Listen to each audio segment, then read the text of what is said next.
Sometimes we're asked to solve simultaneous equations where one is a linear equation and one is a quadratic. And I'm going to do a couple of different sorts. This is the easiest sort where we're given both values are equal to y. So all we need to do is we can put this value of y equal to this value of y. So by combining the two, I can say that 2x squared will be equal to x plus 6.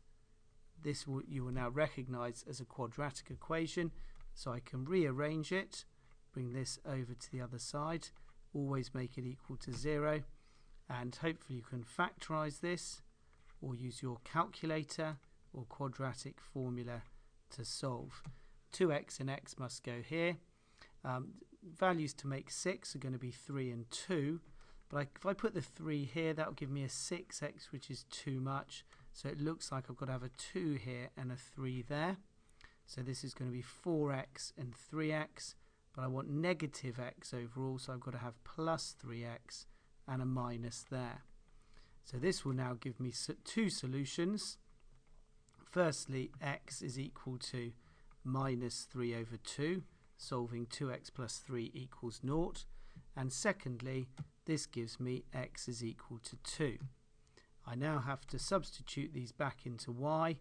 Usually easier to substitute into the linear equation. So this will give me y is minus 1.5 plus 6, which is going to be 4.5. And substitute this value in, 2 plus 6, y equals 8.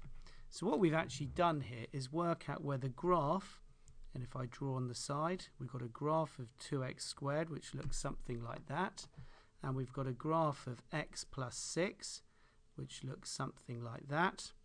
And we've worked out the coordinates at where these two lines intersect each other.